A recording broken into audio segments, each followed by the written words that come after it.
जय हिंद साथियों, हम आपके सामने फिर से प्रेजेंट हैं एक नए टॉपिक के साथ। जैसा कि हम भारत की नदियाँ पढ़ रहे हैं, भारत की नदियों को जब हमने पढ़ना स्टार्ट किया था भारत की नदियों को, तो फर्स्ट क्लास में हमने भारत की नदियों को दो पार्ट्स में डिवाइड किया था। पहला हिमालय की नदियाँ एंड सेकंड प्रायद्वीपीय भारत की नदियाँ। हिमालय की नदियों को हमने तीन पार्ट्स में डिवाइड किया था। हिमालय की नदियों को हमने तीन पार्ट्स में डिवाइड किया था। पहला सिंधु नदी तंत्र, गंगा नदी तंत्र, second and third is Brahmaputra नदी तंत्र। ठीक, ये तीनों ही रिवर सिस्टम हम कंप्लीट कर चुके हैं। आज हम पढ़ने जा रहे हैं प्रायद्वीपीय भारत की नदियाँ। प्रायद्वीपीय भारत की नदियों को भी हमने दो पार्ट्स में डिवाइड किया था। पहला अरब सागर में गिरने वाली नदियाँ एंड सेकंड इज बंगाल की खाड़ी में गिरने वाली नदियाँ। तो आज का हमारा टॉपिक है अरब सागर में गिरने वाली नदियाँ।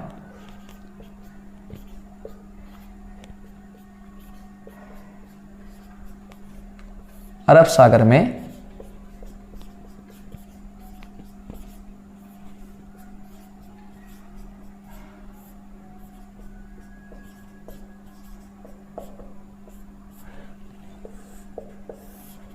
देखिए, अरब सागर में गिरने वाली नदियां आज हम पढ़ने जा रहे हैं, लेकिन उससे पहले हमें कुछ बेसिक नॉलेज जरूरी है। देखिए, जो दक्षिण भारत है हमारा, दक्षिण भारत बहुत ही पुराना है हिमालय की तुलना में। ठीक, तो दक्षिण भारत की जो नदियां हैं वो हिमालय की नदियों से बहुत ही पुरानी हैं। क्लियर? पहली बात आप ये जान लें, दक्षिण भारत की नदियां हिमालय की नदियों से बहुत ही पुरानी हैं। सेकंड, जो दक्षिण भारत का ढाल है, दक्षिण भारत का जो ढाल है वो पूरब की ओर है। दक्षिण भारत का जो ढाल है वो पूरब और दक्षिण पूरब की ओर, पूरब की ओर और दक्षिण पूरब की ओर है। ठीक। थर्ड, आपने देखा होगा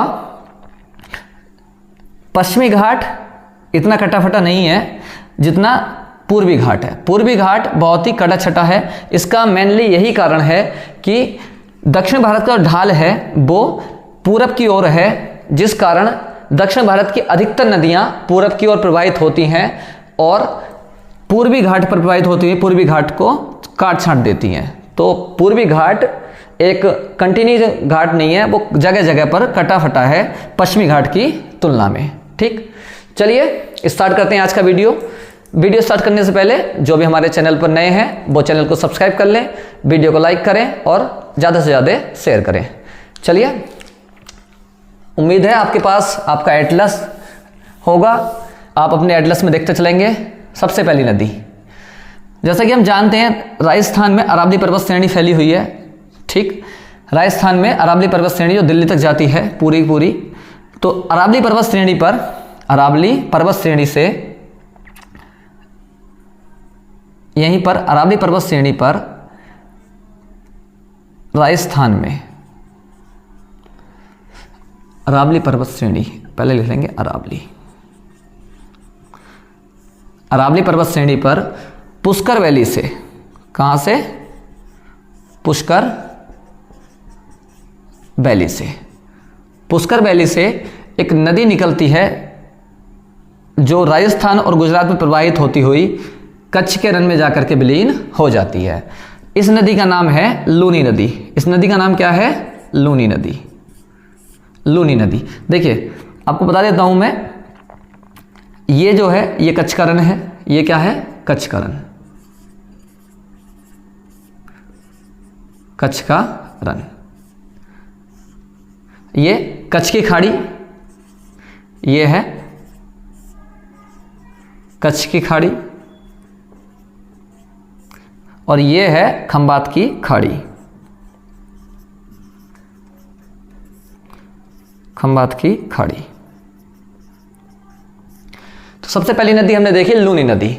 लूनी नदी राजस्थान में अरावली पर्वत श्रेणी पर स्थित पुष्कर वैली से निकलती है, राजस्थान और गुजरात में प्रवाहित होती हुई कच्छ के रण में जाकर के विलीन हो जाती है। तो लूनी नदी, सबसे पहली लूनी नदी। ठीक, तो लूनी नदी का उद्गम स्थल जो है वो अरावली पर्वत श्रेणी पर स्थित पुष्कर वैली से है। इसका जो प्रभा तंत्र है वो कहाँ का फैला हुआ है, किस स्टेट में है, राजस्थान और गुजरात, राजस्थान और गुजरात में। ठीक, इसकी खासियत क्या क्या है? सबसे पहली बात, लूनी नदी राजस्थान की सबसे लंबी नदी है, राजस्थान की सबसे लंबी नदी।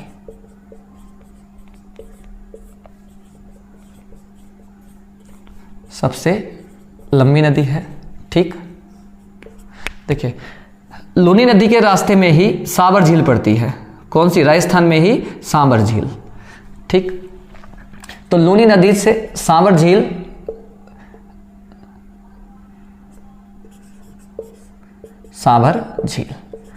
लूनी नदी सावर झील से होकर प्रवाहित होती है। अब जानते हैं आप, सावर झील जो है वो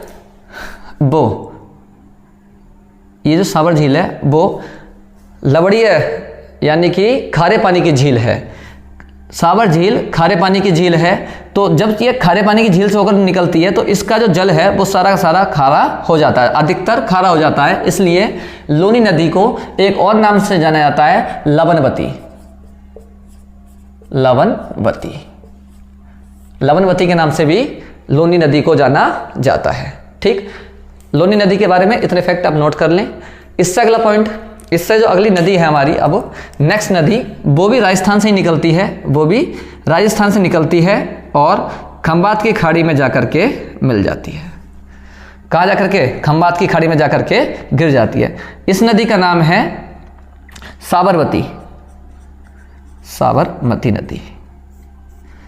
ठीक, तो साबरमती नदी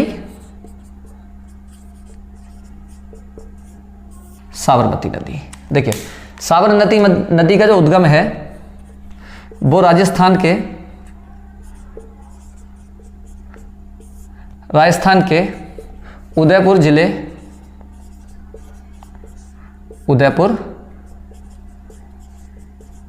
जिले के मेवाड़ में स्थित, मेवाड़ से होता है। और मेवाड़ में भी एक झील है, जयसमंद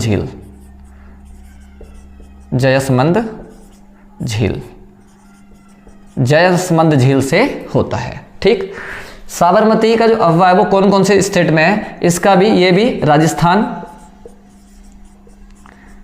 राजस्थान और गुजरात में,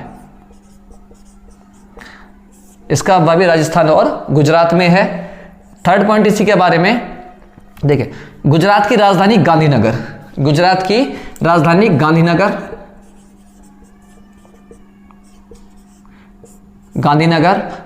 और गुजरात का सबसे बड़ा शहर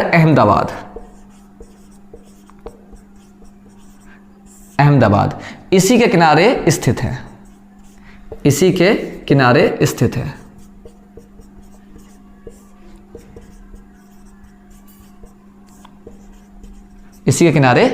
है। साबरमती नदी के बारे में इतने ही फैक्ट काफी है। अगला, इससे जो अगली नदी है वो मध्य प्रदेश से निकलती है। कहाँ से निकलती है? मध्य प्रदेश से। और मध्य प्रदेश से निकल करके इस प्रकार से निकलती है, पहले उत्तर की ओर प्रवाहित होती है, फिर यू टर्न लेकर के राजस्थान में एंटर होती है, और राजस्थान में एंटर होने के बाद गुजरात से प्रवाहित होते होते वो अरब सागर में जाकर के अपना जल गिरा देती है। ठीक, ये मध्य प्रदेश से निकलती है। कहाँ से? मध्य प्रदेश से। ठीक, इस नदी का नाम है माही नदी। इस नदी का नाम क्या है? माही नदी। ठीक, माही नदी के बारे में देख लेते हैं। माही नदी जो है मध्य प्रदेश में विंध्या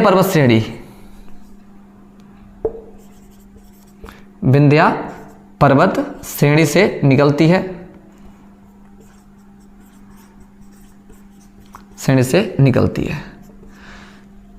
ये मध्य प्रदेश के बाद राजस्थान, और राजस्थान के बाद फिर गुजरात। गुजरात में, पहले मध्य प्रदेश, फिर राजस्थान, फिर गुजरात में प्रवाहित होती हुई खंबात की खाड़ी में अपना जल गिरा देती है। ठीक, कहाँ गिराती है अपना जल? खंबात की खाड़ी में। तो खंबात की खाड़ी में दो नदियां गिर रही हैं, एक तो साबरमती और एक माही। तीसरा सबसे इंपॉर्टेंट इसके बारे में, तीसरी बात सबसे इंपॉर्टेंट इसके बारे में, देखिए जो हमारी कर्क रेखा है वो भारत के बीचों बीच से होकर गुजरती है। कर्क रेखा हमारी भारत के बीचों बीच से होकर गुजरती है। ठीक, तो कर्क रेखा को माही नदी 2 बार काटती है। देखिए पहले जब उत्तर की ओर प्रवाहित हुई तो 1 बार काटा, फिर जब ऊपर से यूटर्न लेती हुई नीचे की ओर आ रही है फिर से 1 बार काट रही है। तो माही नदी पर कर्क रेखा को 2 बार काटती है। कर्क रेखा को 2 बार काटती है, कर्क रेखा को 2 बार काटती है। क्लियर? ये 3 नदियां अभी हमने कंप्लीट करी। सबसे पहले लूनी, फिर साबरमती, उसके बाद माही रिवर। अब देखिए माही रिवर के बाद अगली जो नदी है, अगली नदी बहुत ज़्यादा इंपॉर्टेंट है। अरब सागर गिरने वाली नदियों में सबसे ज़्यादा इंपॉर्टेंट नर्मदा नदी हमारा। अगली जो नदी है वो हमारी नर्मदा नदी है। नर्मदा नदी भी मध्य प्रदेश से ही निकलती है। नर्मदा नदी भी कहाँ से निकल रही है? नर्मदा नदी भी मध्य प्रदेश से निकलती है। मध्य प्रदेश में जैसा कि आप जानते हैं मैकाल पर्वत श्रेणी स्थित है। मैकाल पर्वत श्रेणी, मैकाल पर्वत श्रेणी पर ही मैकाल पर्वत श्रेणी की सबसे ऊंची चोटी हमने पढ़ा था जब हम पिछले वीडियोज में जाकर के देखेंगे तो हमने पढ़ा था मैकाल पर्वत श्रेणी की सबसे ऊंची चोटी है अमरकंटक। कौन सी है? अमरकंटक। क्लियर? तो अमरकंटक से हमारी नर्मदा नदी निकलती है और पश्चिम की ओर प्रवाहित होती हुई अरब सागर में आकर के अपना जल गिरा देती है। अरब सागर में आकर के अपना जल गिरा देती है। तो ये कौन सी नदी हुई? ये नर्मदा नदी, ये नर्मदा नदी। ठीक, थोड़ा ऊपर कर लेंगे इसको। नर्मदा नदी। ठीक, अब नर्मदा नदी के बारे में कुछ इंपॉर्टेंट चीजें जो हमें जान लेनी बहुत जरूरी हैं। देखिए सबसे पहले नर्मदा नदी का जो उद्गम है, नर्मदा नदी का जो ओरिजिन है वो कहाँ से होता है? मध्य प्रदेश में मैकाल पर्वत श्रेणी, मध्य प्रदेश में मैकाल पर्वत श्रेणी पर अमरकंटक से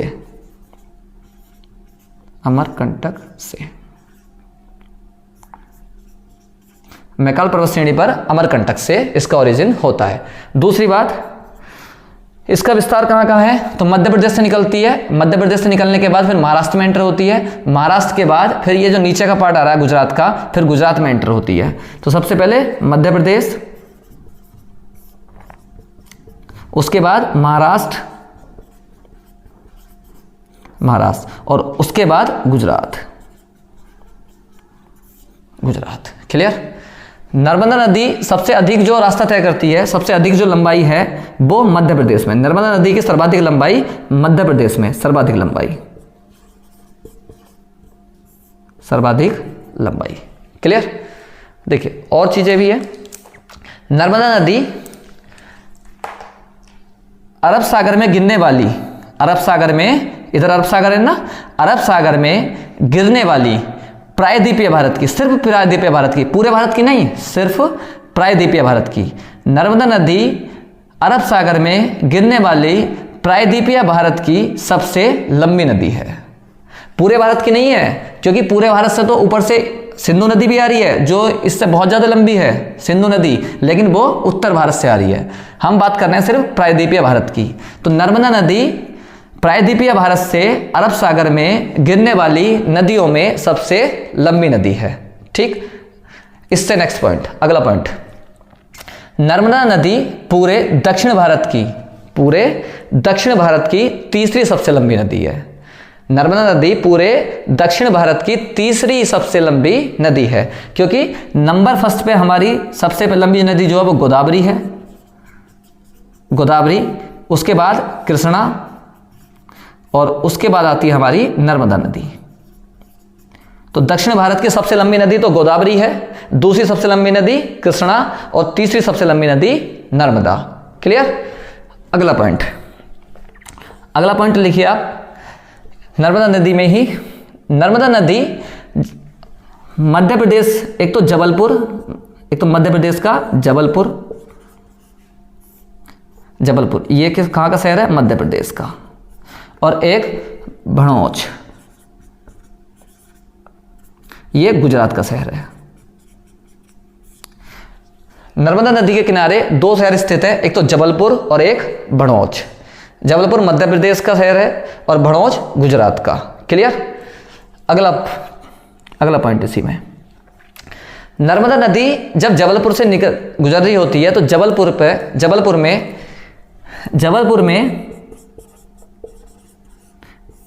में भेड़घाट या भेड़ाघाट पर संगमरमर की चट्टानों को काटकर, संगमरमर की चट्टानों को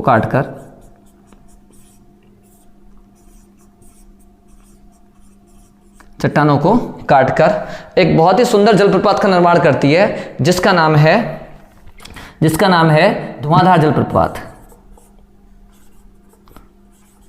धुआंधार या इसी को कहते हैं कपिलधारा जलप्रपात। कपिलधारा जलप्रपात, धुआंधार या कपिलधारा जलप्रपात का निर्माण करती है। और बातें देखिए नर्मदा नदी के बारे में ही। नर्मदा नदी भ्रंश घाटी से होकर प्रवाहित होती है। क्यों? क्योंकि नर्मदा के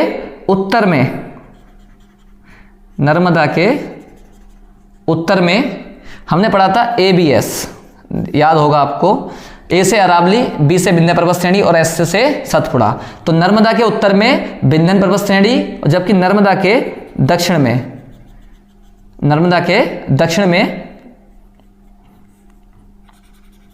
नर्मदा नदी के दक्षिण में सतपुड़ा पर्वत श्रेणी है। तो दोनों पर्वतों के बीच से होकर के नदी गुजरती है इस तरह से। ऊपर है विंध्य पर्वत श्रेणी, नीचे है सतपुड़ा पर्वत श्रेणी, ये सतपुड़ा। ठीक, इन दोनों के बीच से होकर के नदी जारी है नर्मदा नर्मदा नदी विंध्य और सतपुड़ा के बीच से होकर प्रवाहित होती है। हम इससे अगली एक नदी और पढ़ेंगे, तापी नदी सतपुड़ा के दक्षिण से होकर प्रवाहित होती है। ठीक है, ये कौन सी नदी है? तापी रिवर, ये तापी या ताप्ती। नर्मदा विंध्या और सतपुड़ा के बीच से होकर प्रवाहित होती है, जो अपनी भ्रंश घाटी में प्रवाहित होती है। सतपुड़ा के नीचे एक नदी बहेगी, अभी हम देखेंगे। अगली जो रिवर है वो तापी या ताप्ती रिवर है, सतपुड़ा के दक्षिण से होकर प्रवाहित होती है। क्लियर? आप इतना सब कुछ ये नोट करिए। ठीक, आप इसको स्क्रीनशॉट ले लें, आप इसको नोट कर लें। तो नर्मदा के बारे में हमने जाना, नर्मदा रिवर विंध्य पर्वत श्रेणी और सतपुड़ा पर्वत श्रेणी के बीच में प्रवाहित, अपनी भ्रंश घाटी में प्रवाहित होती हुई अरब सागर में अपना जल गिरा देती है। ठीक, अगला, इससे अगली जो नेक्स्ट जो ये आपने नोट कर लिया होगा, इसको रफ कर देते हैं। इससे जो अगली नदी है वो भी मध्य प्रदेश से निकलती है, और सतपुड़ा के दक्षिण में प्रवाहित होती हुई अरब सागर में जाकर के अपना जल गिराती है। इसका नाम है तापी या ताप्ती। ठीक, तो ये भी कहाँ से निकल रही है? मध्य प्रदेश से। ये भी कहाँ से निकलती है? मध्य प्रदेश से। ये भी मध्य प्रदेश से निकलती है। तो तापी रिवर, तापी या ताप्ती। ताप्ती रिवर का जो ओरिजिन है वो मध्य प्रदेश में बैतुल पठार से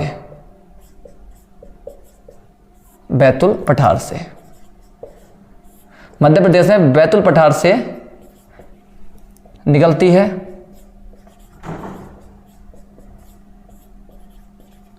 है। ठीक, सबसे पहले मध्य प्रदेश में प्रवाहित होती है, उसके बाद मध्य प्रदेश के बाद महाराष्ट्र में आती है,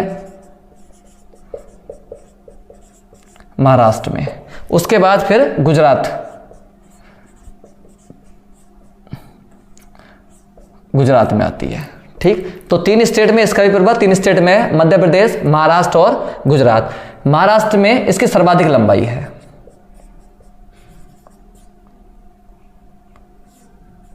सर्वाधिक लंबाई। तापी नदी की सर्वाधिक लंबाई महाराष्ट्र में है, जबकि नर्मदा नदी की सर्वाधिक लंबाई मध्य प्रदेश में है। क्लियर। अगला पॉइंट, गुजरात का सूरत, गुजरात का सूरत शहर इसी के किनारे स्थित है, इसी के किनारे स्थित है। ठीक, तापी नदी भी अपनी भ्रंश घाटी से होकर प्रवाहित होती है। जिस तरह से नर्मदा भ्रंश घाटी प्रवाहित होती है, वैसे ही तापी भी भ्रंश घाटी में प्रवाहित होती है।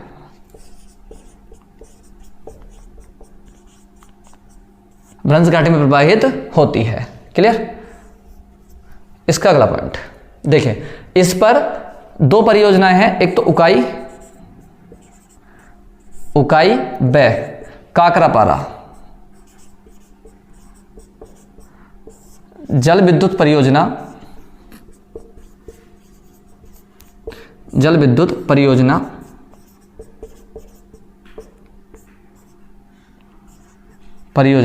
इसी पर है।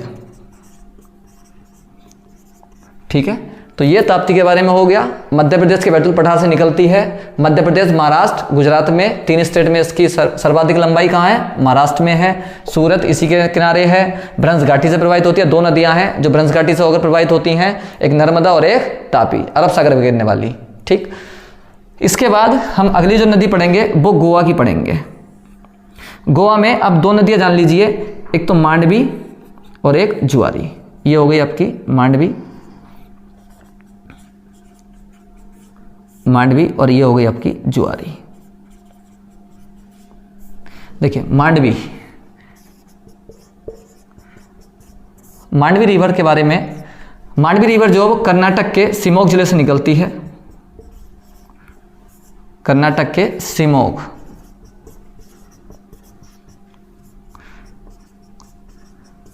जिले से निकलती है।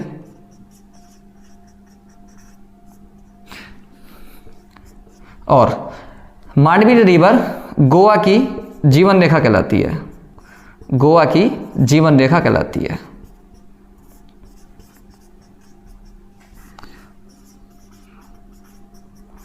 जीवन रेखा कहलाती है। और जो गोवा की राजधानी है पणजी, गोवा की राजधानी पणजी इसी के किनारे है, इसी के किनारे है, इसी के किनारे स्थित है। ठीक, ये मांडवी के बारे में हो गया। जुआरी, जुआरी के बारे में जान लेते हैं। जुआरी रिवर, जुआरी रिवर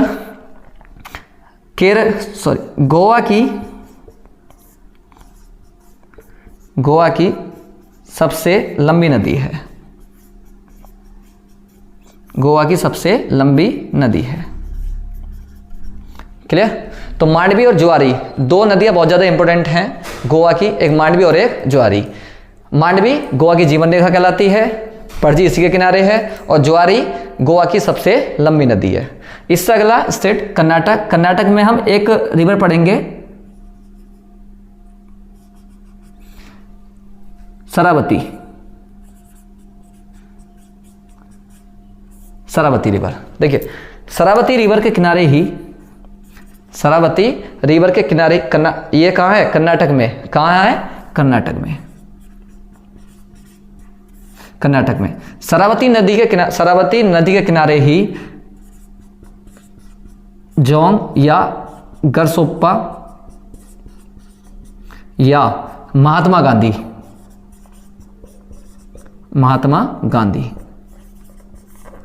जलप्रपात स्थित है। शरावती नदी पर ही जोंग, इसके 3 नाम है, जोंग फॉल या गारसोप्पा जलप्रपात या महात्मा गांधी जलप्रपात, शरावती नदी पर ही स्थित है। इस जलप्रपात की खासियत क्या है? यह भारत का सबसे ऊंचा जलप्रपात है। आप लिख लेना, यह जलप्रपात भारत का सबसे ऊंचा जलप्रपात है। देखिए कहीं कहीं पर कूचिकल भी देखने को मिलेगा। कूचिकल कर्नाटक में ही स्थित है, कूचिकल भी कर्नाटक में स्थित है। तो कूचिकल जलप्रपात जो है वो सबसे अधिक ऊंचाई पर स्थित है, सबसे ऊंचा नहीं है, सबसे अधिक ऊंचाई पर स्थित जलप्रपात है। ठीक है, तो कूचिकल सर्वाधिक ऊंचाई पर स्थित जलप्रपात है, जबकि जोंग फॉल, गारसोप्पा या महात्मा गांधी जलप्रपात भारत का सबसे ऊंचा जलप्रपात है। क्लियर? आगे केरल में हम दोनों नदियां पढ़ेंगे। केरल में भी केरल में 2 नदियां हैं। ऊपर वाली नदी भरतपुजा, ये नदी कौन सी है? भरतपुजा। ठीक, नीचे वाली नदी जो है वो पेरियार है। पेरियार। भरतपुजा को पोन्नानी नदी भी कहा जाता है, पोन्नानी। ठीक, तो भरतपुजा को पोन्नानी नदी भी कहा जाता है। भरतपुजा, इन दोनों ही नदियों का उद्गम जो है वो अन्नामलाई पर्वत श्रेणी से होता है। अन्नामलाई याद रखेंगे, भरतपुजा और पेरियार दोनों ही नदियों का उद्गम अन्नामलाई पर्वत श्रेणी से होता है। भरतपुजा केरल की सबसे लंबी नदी है। अब नोट कर लें, भरतपुजा केरल की सबसे लंबी नदी है, पेरियार केरल की दूसरी सबसे लंबी नदी है। तो दोस्तों ये थी जो अरब सागर में गिरने वाली नदियां हैं, एक बार देख लेते हैं। सबसे पहले लूनी, साबरमती, माही, उसके बाद नर्मदा, उसके बाद तापी या ताप्ती। क्लियर? उसके बाद मांडवी, जुआरी, जो कि कहाँ है? मांडवी और जुआरी कहाँ है? गोवा में। शरावती नदी कहाँ है? शरावती कर्नाटक में, और भरतपुजा और पेरियार केरल में। दोस्तों ये नदियां हो गई हमारी अरब सागर में गिरने वाली।